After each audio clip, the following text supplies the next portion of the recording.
Hola, bienvenidos a mi canal otra vez, Iñaki Carmona.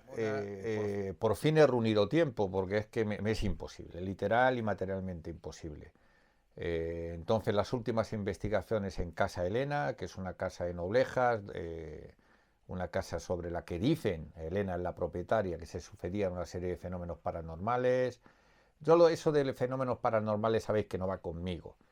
Yo hay una realidad ampliada que la tengo muy normalizada, que intento normalizarla y hacer pedagogía a través de mis entrevistas o canales como este.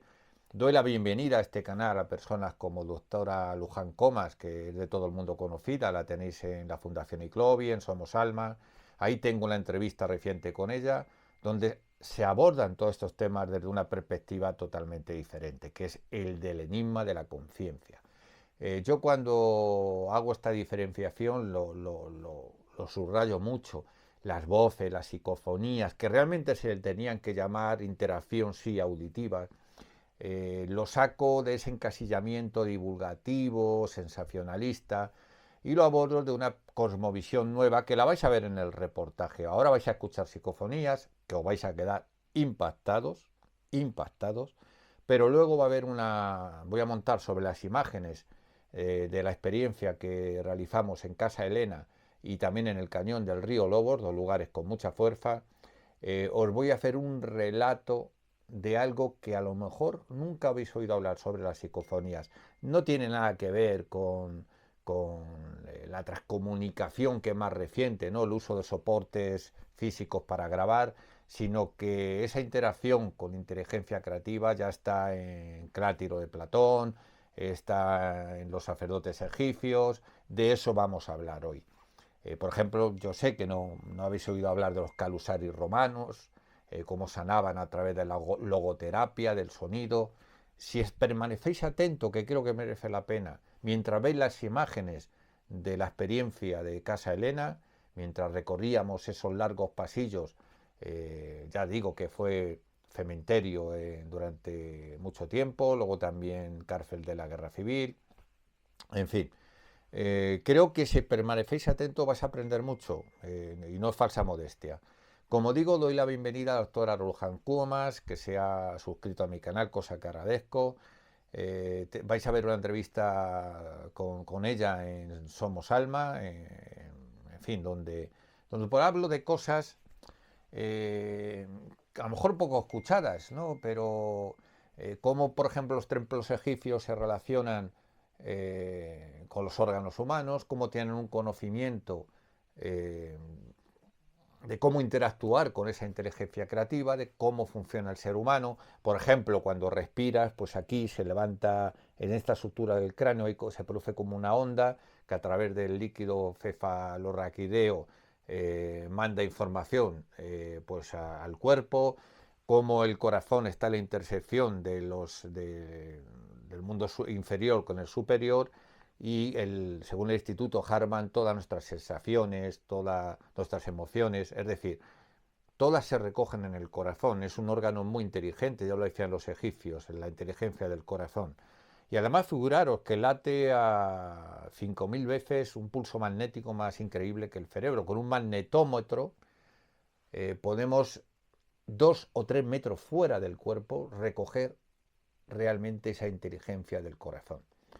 De ese tipo de cosas que no son para todos los públicos, que tienen que ver con la ciencia del ser, hablaré en un retiro que va a tener lugar por primera vez en Málaga, en Álora, en un cortijo, poneros en contacto bien conmigo, pero sobre todo con Ana Isabel.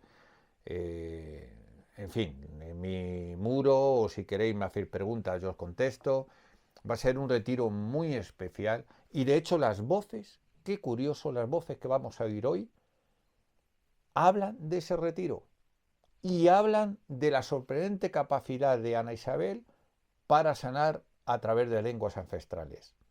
En el reportaje voy a explicar cómo es esto posible. No creo que lo habéis oído en muchos lugares. Bueno, dicho esto, deciros que os doy la bienvenida otra vez a la gente que por primera vez se sume a este canal.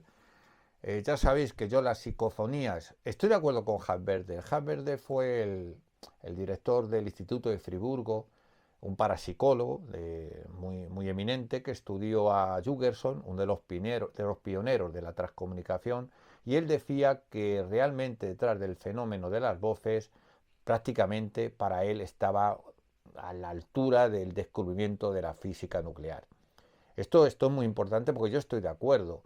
Si tratas a las voces fuera de algo fenoménico, de algo, en fin, que tiene una explicación natural, que se encasilla en la parapsicología, y te vas a la visión espiritual trascendente, con base científica, por cierto, te vas a dar cuenta de que es un gran enigma, del que tenemos la suerte de que deja huella mensurable. Y sin ir más o extenderme más, os voy a hacer partícipes, antes de entrar en el reportaje, que os digo, permanecer atentos porque creo que vais a aprender mucho. Vamos a escuchar una serie de voces. Bueno, las voces las tengo ahí bueno, ya las he trabajado y el original está a salvo. He trabajado con copia, obviamente. Y tenemos en el editor con el que yo trabajo, que es el Olympus Sonority. Esto es curioso porque es en esa casa Elena de Noblejas, en un pueblo toledano, donde vais a ver bueno, sale un nombre, pregunta al hijo de una amiga mía que nos acompañaba, y en un momento, Daniel se llama el muchacho, bueno, pues en un momento dado, cuando dice, dime tu nombre, dice Alexander. Y podía ser un nombre congruente con la historia de la casa, porque realmente estos fueron unos indianos retornados y se trajeron con algún personal de las Américas. Vamos a escucharlo, editamos el audio. ¿Cuál es tu nombre? ¿Cuál es tu nombre? Aquí tenemos a Alessandro. ¿Veis? Esta huella, estos picos, es porque le he dado ganancia, le he dado reducción de ruido, le he dado realzar voces, pero realmente el original es una respuesta plana de amplitud. Vamos allá otra vez. ¿Cuál es tu nombre? Vale, vamos a otra voz. En la misma casa Elena, yo pregunto el nombre y dice Javier. ¿Puedes decirme tu nombre?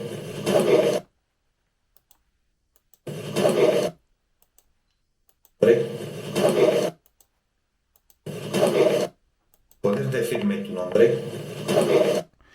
Bueno, como estáis viendo, yo suelo ser muy honesto. No digo aquí pregunté, tal. Cuando la pregunta es inmediata a la respuesta, ofrezco el documento en completo.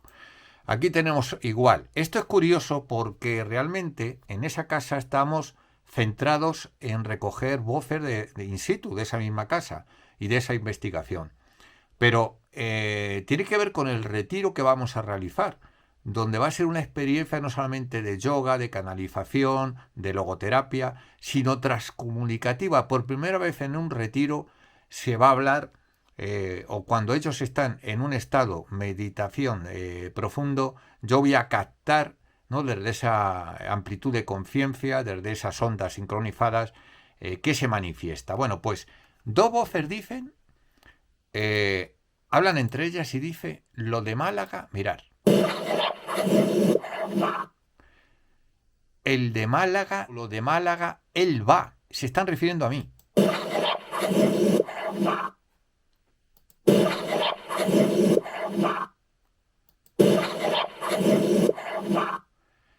Fijaros si tiene congruencia, inteligencia y conocimiento omnisciente. Porque ¿qué están diciendo sobre mí? ¿Qué va a suceder en Málaga? Verás.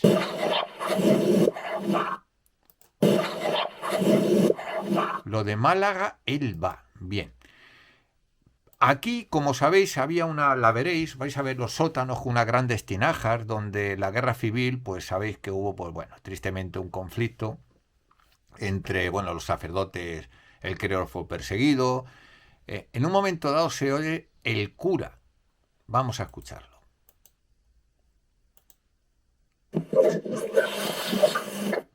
Justo en la parte del sótano que se habilitó como cárcel de la Guerra Civil.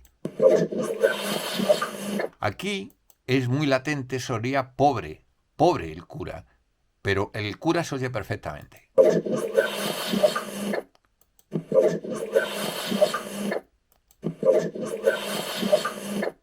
Vale, esta es más o menos muy clara. Bueno, deciros que las voces muchas veces, lo comenté con la doctora Luján Comas, tienen, debido al nervio cloquear, que es el nervio de, bueno, tiene que ver con el oído, cuando tú recibes una señal vaga, la biblioteca de cada cual, es decir, es un estímulo vago, pues busca en la biblioteca de cada uno, de nuestras experiencias, de nuestros archivos, de nuestro entorno cultural, completar esa información. Entonces, a veces entiendo que un sonido vago pueda crear una ilusión fónica. En eso soy totalmente honesto. En esta creo que es muy claro la que dice el cura. Pero ahora nos vamos al río Lobos. El río Lobos es un cañón impresionante en el corazón de Ufero, en la provincia de Soria, y es un lugar muy ligado a los misterios templarios. Es un lugar con una carga esotérica, cristianizado, por supuesto, muy anterior a los templarios. Y en un momento dado vino también una de las personas que va a participar la tenéis en uno de mis vídeos como terapia cuántica, se llama Isabel Redondo, y ella tiene un don, unas facultades que yo he podido experimentar y investigar en su propio centro de yoga de Álora en Málaga. En un momento dado, ella está haciendo dentro del interior de la famosa ermita de Bartolomé de Ufero, con una simbología impresionante, y hay una voz que mientras ella está haciendo una serie de mantras y de una especie de sanación del lugar, una voz dice, es un milagro. Se sorprende por lo que es capaz de hacer y de interactuar ella. ¿Veis? Es una voz de hombre grave, a mí me da mucha paz, me recuerda a un monje templario y dice, entre voces, es un milagro.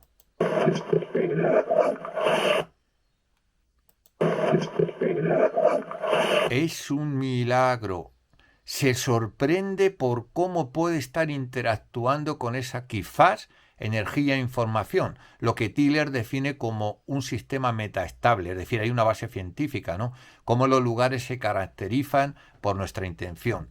Imaginaros a Ana haciendo sus mantras, sus mudras, una serie de palabras que usa en una lengua ancestral, y figuraros cómo se está interactuando la energía del lugar para que algo que no vemos, una entidad, que pudiera ser un sacerdote, por ejemplo, dice, un sacerdote o un monje templario, y dice, es un milagro.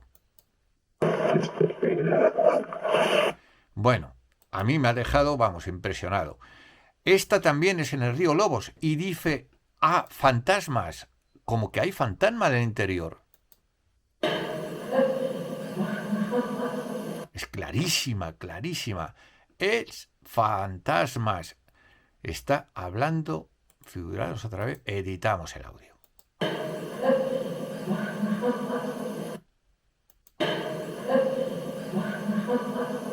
Fantasmas.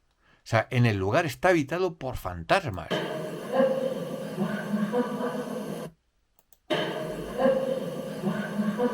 Esta es clarísima, rotunda. Y para terminar, bueno, esta es la del cura, hemos visto todas. Volvemos a la que más, a ver, dos que son claras y ya entramos en el reportaje. El cura otra vez.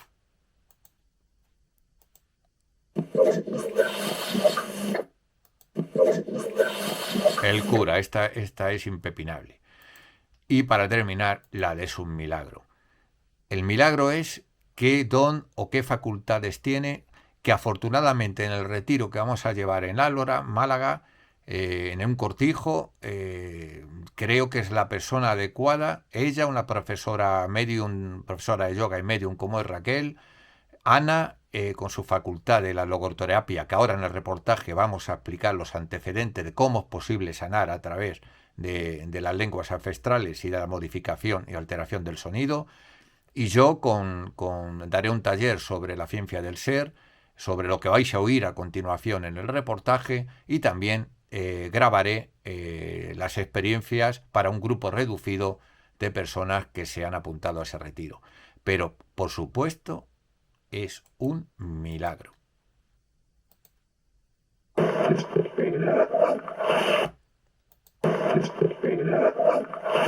Ahí lo dejo. Permanecer atentos al reportaje. Gracias. Hoy vamos a abordar el tema de las psicofonías desde una perspectiva totalmente diferente. Vamos a alejarnos de la transcomunicación, de los aparatos de grabación modernos, de Jurgenson, de Raudive, y vamos a adentrarnos en la verdadera profundidad del fenómeno. Nos vamos a ir a otras épocas. Ya en la antigüedad, la emisión física de un sonido, especialmente de frecuencias y modelos, es decir, la música, era el reflejo de una entidad espiritual. La palabra clave espíritu deriva del concepto de respiración y se sigue empleando la palabra inspiración como influjo. Las primeras palabras creadoras tienen que ver con este concepto. El logos, las primeras palabras silectas sostenidas como imágenes de ese vacío, son de una manifestación de la constitución de lo profundo. Hoy conocemos la palabra vacío cuántico. Energía, materia, información, el gran enigma. Sin embargo, en la antigüedad el sonido reunía lo físico y lo metafísico y lo arrojaba sobre la conciencia humana. Existe una famosa grabación de monjes tibetanos cantando en un tono muy bajo para la voz humana. Y esta técnica tiene unos efectos físicos sobre el oyente. Los sonidos altos obsesionantes que surgen de estas notas básicas se utilizaban como vehículo de una presencia espiritual. El antiguo concepto de palabra de poder se relaciona con el centro de la garganta. En el retiro que vamos a llevar a cabo y que se continuará y se editará cada mes en diferentes ciudades de España, enseñaremos cómo es la ciencia del ser en relación a la curación por el medio del sonido, la canalización, la meditación, unido a la transcomunicación. Entre otras cosas enseñaremos que la A es un sonido de apertura, la M es un sonido resonante de transmisión, la N, por poner un ejemplo, es un sonido zumbante que puja, digamos, el sonido hacia arriba, hacia la nariz y los senos superiores, y una N mantenida activa los centros de energía de la frente. Esto se relaciona con la epífisis, con la glándula pineal, en fin, no es momento ni lugar para profundizar, lo haremos en el retiro. Digamos que cuando el sentido no está ligado al concepto, puedes aprender por el oído, el órgano místico por excelencia. La música, decía Gardner, no es una representación de ideas, sino que es la idea misma, tiene un origen sagrado. Para Don Quijote, la música resulta inseparable de la propia caballería real. El doctor Eduardo Alfonso decía que es notable que el sentido del oído no tenga correspondencia clara con determinado sistema orgánico como sí tienen los demás sentidos. El sentido del oído adquiere un elevado rango al ser la entrada al aparato pineoposofario, glándulas de funciones trascendentes. La terapia antigua da un enorme valor a la terapia acústica. La metaloterapia era muy conocida en las sectas pitagóricas. Creta fue cuna de cantos catárticos y sanadores. Esquío nos habla de los hijos de la noche, hombres medicina que alejaban con palabras la enfermedad. Sabemos de los efectos apotropaicos del arpa de David para que sobre Samuel viniera el espíritu de la profecía. Conocemos el baile de San Vito en la tarantela que expulsaba el veneno. Así pues, la música era el mejor instrumento para la diagnosis psicológica, la formación pedagógica del carácter y una terapéutica psicosomática. Esto es así porque se relaciona la música con la teoría del número y de la armonía. El médico italiano Farinelli curó a la hipocondria del rey Felipe V con el sonido. Janet seguía en el siglo XIX un tratamiento musical para la psicastenia. En la hospedería del Santo Espíritu de Roma funcionó desde finales del siglo XVI hasta bien entrado el XVIII una capilla musical para curar enfermos. Experimentos como los de Dogiel en 1880 demostraron los defensos de la presión arterial, y unos científicos rusos demostrarían la acción del sonido en el sistema neuromuscular y lo evidenciaron con un ergógrafo. Una melodía lenta debilita las contracciones musculares. También se demuestra que la música actúa sobre la inteligencia y los nervios motores. También los nervios de la sensibilidad y los sentimientos, utilizándose con efecto narcótico y analgésico en operaciones. Interviene el sonido, la música en el sistema vegetativo y actúa sobre el tálamo, normalizando las funciones córtico-cerebrales. En cuanto a la logoterapia, ese extraño don que vamos a utilizar en el retiro es antiquísima y se conoce en una de sus variantes como exorcismos. Hay ciertas palabras cuya combinación producen el despido de entidades a través de las voces magicae. Se atribuían las enfermedades a entidades y se les conjuraba a través de fórmulas combinatorias que tienen que ver con el poder de la palabra y con la energía vibración que se desprende de la misma. Los calusaris romanos curan enfermedades llamadas rusalías. Tratan al enfermo al aire libre, se le deposita sobre un tapiz con la cabeza en dirección al norte y junto al paciente se clava una bandera y se pone una vasija con agua nueva. El calusari se pone de espaldas al enfermo y con su sable va marcando ritmos. Cuando sale el demonio de la enfermedad, el calusari ha de estar de espaldas. Como vemos, estos hombres chamanes, hombres medicina, desde muy antiguo han conservado las propiedades del sonido. Según Jámblico, las palabras antiguas tienen mayor dinamis que los neologismos.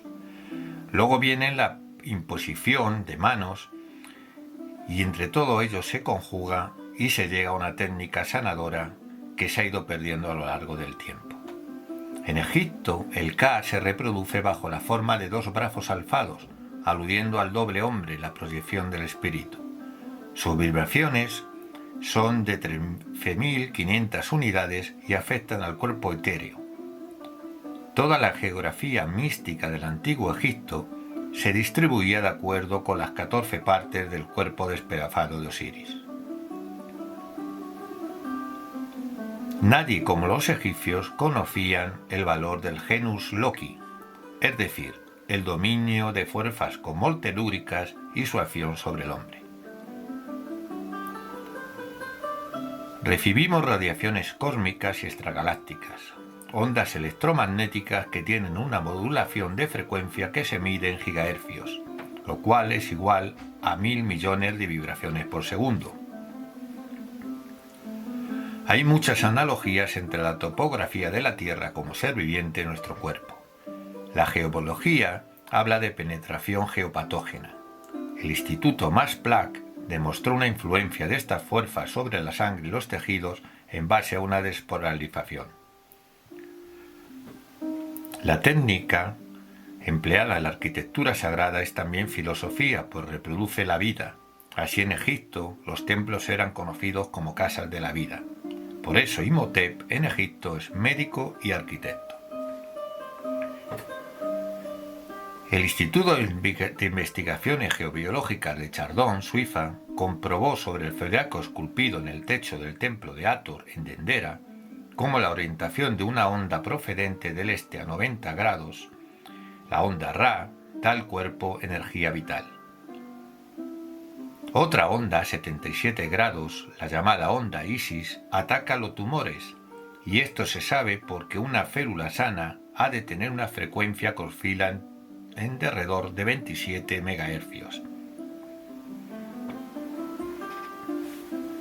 El molinillo tibetano encierra oraciones caligrafiadas sobre pergaminos o telas. El famoso Om Mane Padme Hum.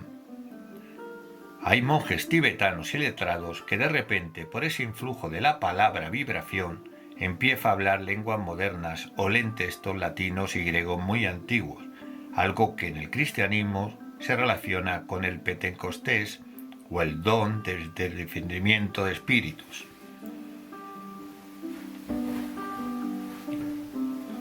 Para los teurgos, la acción viene de la comunicación directa y privilegiada con el uno.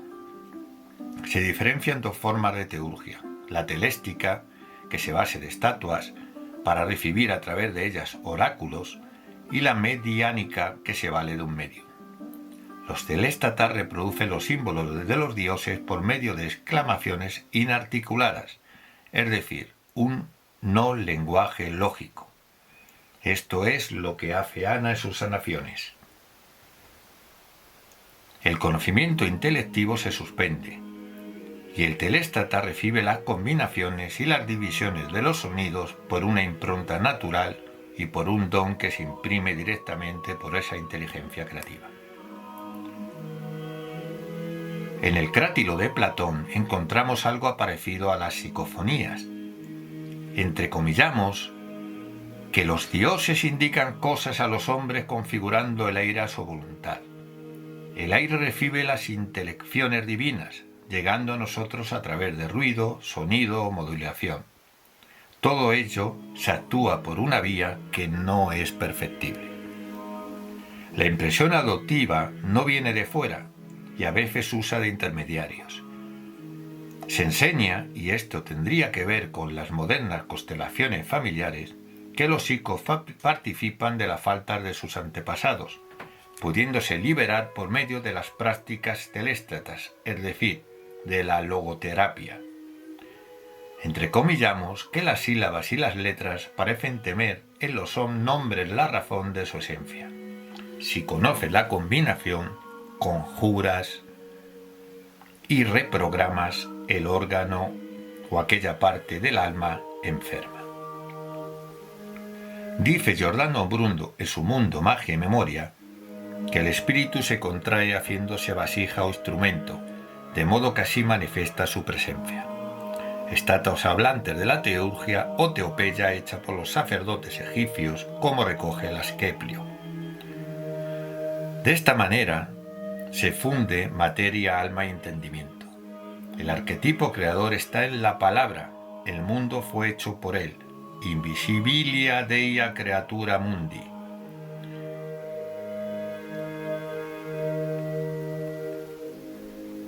Bruno, cuando habla de la voz, dice que es señal de que el cuerpo y sustancia no están encerradas en el cuerpo. La voz tiene para Giordano Bruno la misma sustancia del alma y en ella está. Para Bruno, las inteligencias ocultas no entienden de idiomas. De la misma manera, Cornelio Agripa, en De Lingua Angelorum, dice que los ángeles y almas separadas del cuerpo hablan de cómo se imprimen las imágenes en lo que es el ojo o en el espejo. Sin embargo, cuando habla de cómo se comunican estos ángeles o almas separadas del cuerpo, él dice que no necesitan voces, pues se hacen entender entre ellas imprimiendo los conceptos de manera directa. Cuando lo hacen con personas que sí tienen cuerpo, lo hacen directamente en su mente. Bruno dedicó toda su vida a construir una lengua sagrada capaz de penetrar en los arcanos de la naturaleza. Esto me recuerda mucho al don que recibe Ana y por el cual sana y tiene un efecto psicosomático. Para Agripa y los cabalistas pensaban que esta lengua era el hebreo. Sin embargo, Bruno dice que la lengua divina es la hermética, la lengua de los caracteres egipcios. La escritura jeroglífica resume en sus caracteres los efectos de la naturaleza, las figuras del cosmos que cifran el poder demiúrgico de la palabra. Fue en Egipto donde por primera vez en la historia se afirmó el poder demiúrgico de la palabra. Según los egipcios, la magia verbal, Heka, provocó el nacimiento del universo. Los sacerdotes egipcios llegaron en el Imperio Nuevo a idear una filosofía de la escritura. Se suponía que a esto les inspiraban los dioses valiéndosele de la teopeya, es decir, desvelándole secretos de esa inteligencia creadora que está presente en el universo y que modernamente llamamos inteligencia creativa o vacío cuántico o conciencia o supermente, a través de estatuas y de artilugios diseñados para recibir, tal como hacemos hoy en día con las grabadoras, mensajes inteligentes que desvelan la constitución de los mundos sutiles. Como vemos, nada es nuevo. Plotino, en Alneada IV, habla de que estos sabios antiguos recibieron a los dioses en sus estatuas y templos, deviniendo el arma universal sobre objetos que pueden manifestar su influjo.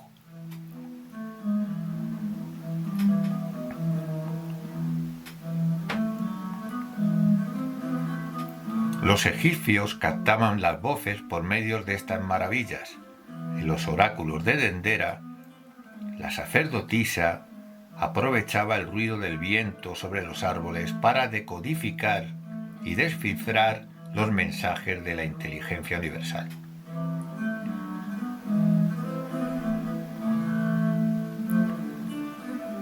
Para los judíos, la palabra es la verdadera imagen de la divinidad. El tetragramatón es la palabra primordial alrededor de la cual giran el resto de las demás palabras. Las letras hebreas son puertas, ladrillos de la creación, referentes simbólicos, y se relacionan con el cromosoma humano. Selén, imagen, es un nombre que tiene que ver mucho con la Kabbalah. Hay un texto en Oxford titulado Manojo de rosas y secretos, en el que varios místicos cabalistas narran sus experiencias con la visión del Selén propio, que aparece como una figura de luz. Este es el vestido de luz que sirve para hacer entrar a los hombres en el paraíso.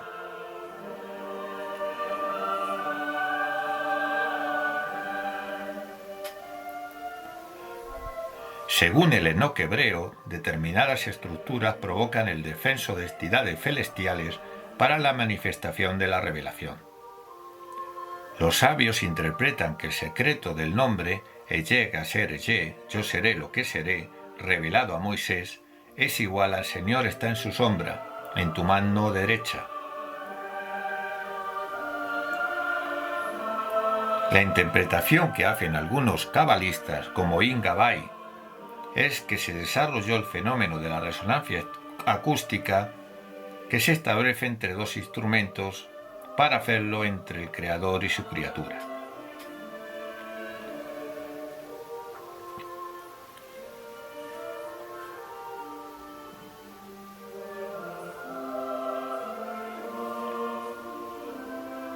Existen dos corrientes en Kabbalah, teosófica y estática, teocéntrica y antropocéntrica.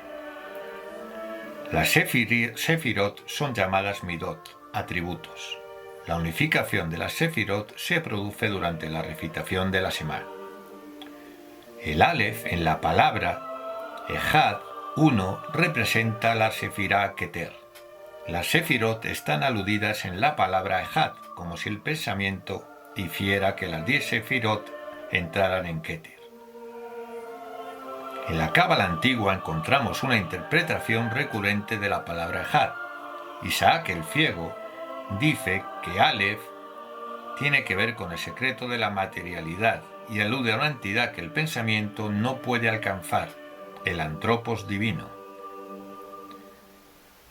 Hay que decir que la grabación que obtuve y que más me maravilló fue en casa de un fallecido cabalista allá en América, donde al preguntar en qué estado te encuentras, una rotunda voz, haciendo alusión a ese tratado del Sene Maforás, que refiere el pupilo de Isaac el Ciego, que tiene que ver con el secreto de la capción del uno en la multiplicidad, respondió: soy un Aleph sin cuerpo.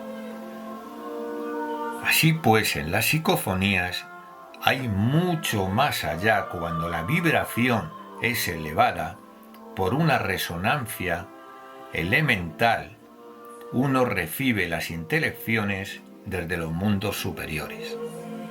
Si tu propósito cuando haces psicofonías es simplemente buscar o satisfacer una inquietud mundana, lo único que recibirás son voces fantasmas o voces espectro que pueden encasillarse no en lo trascendente, sino dentro de la fenomenología de lo paranormal, y tiene una explicación natural y consustancial a las propiedades inherentes al ser humano.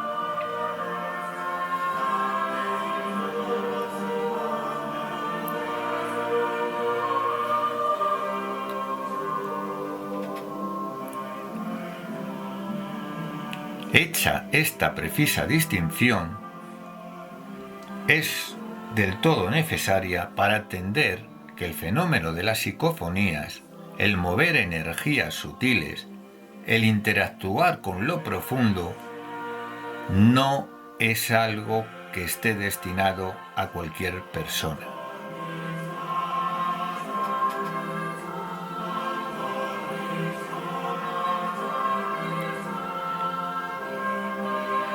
Volviendo al mundo hebreo, a la Kabbalah, encontramos cómo, curiosamente, el término forma sirve también para designar a los ángeles. De tal manera aparece en el Kufari de Yehuda Alevi. Estos lenguajes antiguos tienen una relación directa con la física teórica moderna, ya que el lenguaje sirve para designar realidades inaprensibles o suprasensibles, pero de un mismo modo están designando la misma cosa.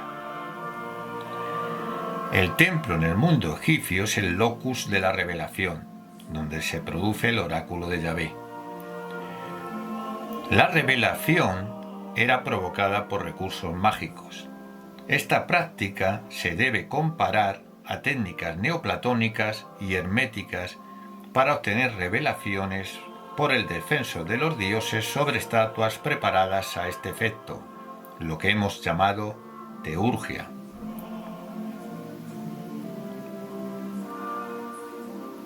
Los hermetistas oían la voz de sus dioses, lo que hoy podremos llamar voces amigas, inteligencias, manifestación superior, interacción auditiva.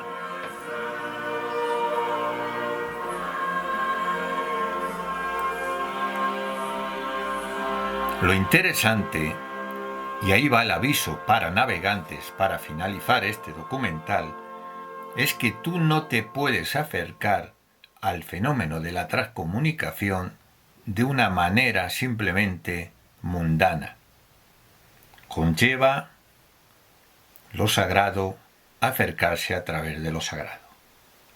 La cábala estática comprendía una técnica anómica que se convertía uno mismo en el receptáculo y recibía la revelación Bat Kol, pero todo esto después de la limpieza del cuerpo y de una purificación espiritual que sucedía durante 3 días.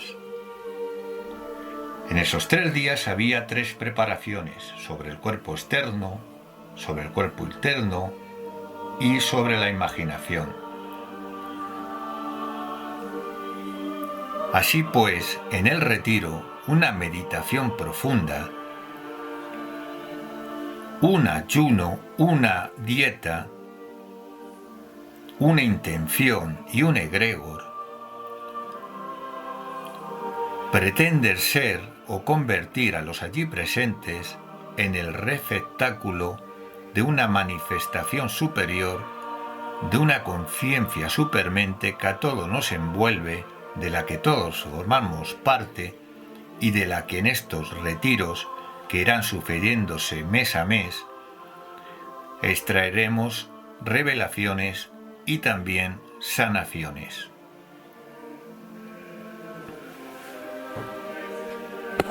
José Ignacio Carmona Sánchez, Iñaki Carmona, Misterio Conciencia.